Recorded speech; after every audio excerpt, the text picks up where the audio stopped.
The Backyard Naturalists podcast is presented by Backyard Birds in Matthews, North Carolina. Backyard Birds offers a unique in-store shopping experience, highlighting the joy and excitement of attracting wildlife with the finest quality seed and the best quality bird feeders, bird houses, bird baths, and more. Bringing people of all ages together with nature and wildlife, Backyard Birds has everything you need to create your own backyard natural habitat. Connect with Backyard Birds at thebirdfoodstore.com or on social media. Now, here's Debbie and Laurie, the Backyard Naturalists. Welcome to the Backyard Naturalists, the podcast about anything and everything nature-related. This new podcast is sponsored by Backyard Birds, located at 1819 Matthews Township Parkway in the Matthews Festival Shopping Center. We always give the directions as right next door to Dairy Queen because everybody knows where DQ is. Your hosts are Laurie Horn and Debbie Foster. Laurie grew up in Alaska and owns Backyard Birds. Debbie grew up in the Atlanta area and then spent summers on her grandparents' farm, and that was one of the ways that I really, truly learned to love nature.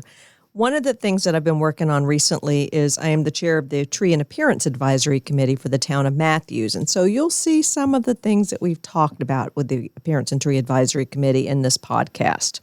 We're looking forward to connecting with other nature lovers. So we're hoping that you will give us some feedback and tell us what you'd like to hear about. Do you have a topic? Do you have a question? Please let us know if you do. Today's episode is a seasonal episode. And it's on Christmas trees, specifically the argument about artificial versus real. Which one do you get and why? Are there drawbacks to one or the other? So we're going to talk about the artificial trees first. Laurie, here's a trivia question for you. This is a bizarre thing I found when I was researching this topic. So the artificial Christmas trees originated from materials that were used to make another product. What do you think that product is? I have no idea. Oh, come on, take a guess. I can't even take a guess. I cannot even take a guess. That would be toilet brushes. Who knew, right? Who knew? That's a good one, yeah. Again, this is one of those things you find out when you keep going down the rabbit hole doing research. Toilet brushes. Kind of gives you a whole new appreciation for artificial Christmas trees. I'll never forget that. I'll never forget that. You and me both. I do remember my in-laws' artificial Christmas tree, and it was, so help me, the ugliest thing on the face of the earth. It had a spindly trunk that had been spray painted brown. It had a branch about every foot or so, and it was, you couldn't even put lights on it. They warned you not to put lights on it. I guess it couldn't take the heat, and I do remember that. So this toilet brush analogy kind of hit home there. So we're going to talk about some information that we got from a survey that was conducted in 2019 for the Christmas Tree Promotion Board. And one of the things they stated is that artificial trees have 3 times the negative impact on climate change and resource depletion. And you'll be surprised, or maybe not, by what the 2 main components are in artificial Christmas trees. And that would be plastic and steel. Mm-hmm. And of course, both of those things are very wasteful of natural resources. They're petroleum products. They would use a lot of water. And they're not recyclable, obviously, so that's a problem. They require more energy to produce because of that. Most of them, I'm sure, are shipped from China. Yeah, I think one statistic I saw that at least 80% of them are coming from China. And right now, I'd have to say, will you be able to get an artificial tree or not? Probably not. Yeah. And the worst thing about artificial trees is that they end up in the landfill. No matter how long you use them, they will eventually end up in the landfill. And let's face it, plastic and steel don't decompose. So they're going to be in that landfill for a very, very, very long time to come. And one of the interesting things, another interesting thing that I found was a different study that had been done. And this was from the WAP Sustainability Consulting Company.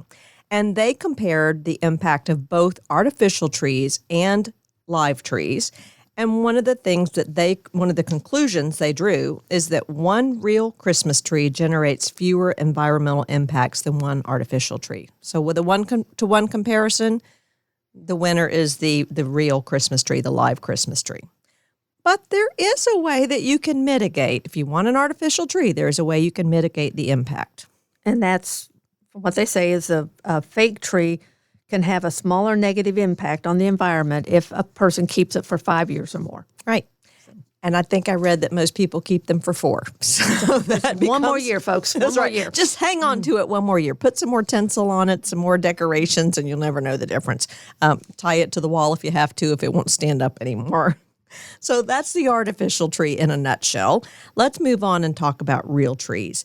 It's interesting to me how many different states grow Christmas trees. I even remember seeing Alaska on the list, Laurie, near and dear to your heart, and Hawaii, interestingly enough. But there are some states that are more known for trees.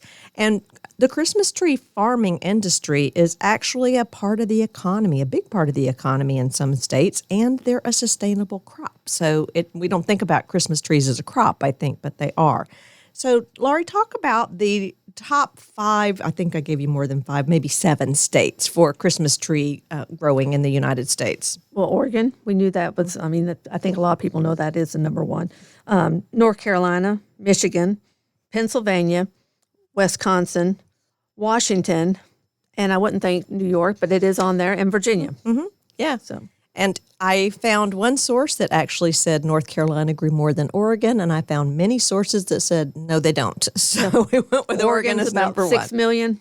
Yeah. And then North Carolina's around 4 million. Correct. A lot of the North Carolina trees are grown in Ashe County up in the mountains, and they apparently grow more Fraser firs in North Carolina, and they're shipped out to almost every other state in the country. Wow. So that's kind of interesting. That's what North Carolina is known for. And there are over 15,000 tree farms in the U.S. Yeah, that's amazing. Yeah, amazing. I think I read that there were about 100,000 people employed by those 15,000 tree farms, so that was kind of interesting. One of the things that I've always wondered about when I see people bringing home trees from a tree farm is how long has that tree been growing? How long does it take to grow a Christmas tree? And when you see some of them on the side of a mountain growing, for example, it's just row after row after row after row. So one of the things that we learned is that the average growth time for a Christmas tree is 7 years, but it can range from 4 to 15. So if you're getting a really tall Christmas tree, that tree may be 15 years old.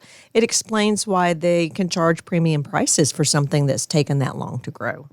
One of the amazing things is the environmental impact of Christmas trees, the real live trees. And this is according to realchristmastrees.org. One of the things that they do, any tree does, is to absorb carbon dioxide and other gases and emit fresh oxygen. When they cut down a Christmas tree, they will plant 2 to 3 more because they won't all survive. And so there's a constant cycle there for growth of these trees, which is amazing too. And farms that grow Christmas trees stabilize the soil, so they prevent runoff. They protect the water supply by doing that as well. And near and dear to our heart, they provide a refuge for wildlife while creating more green spaces. So that is a huge benefit to the environment.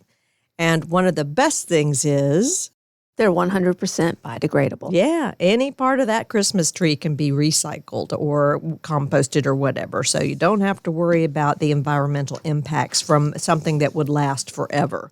One unexpected impact that I found was a survey that had been done by the Christmas Tree Promotion Board.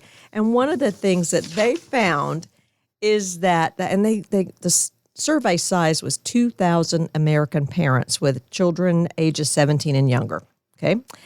One of the things they found is that people who go and cut their own trees, their own real Christmas trees, are more likely to create new holiday traditions with family than those who prefer artificial trees. So that's an unexpected bonus, I think, that we would not have seen.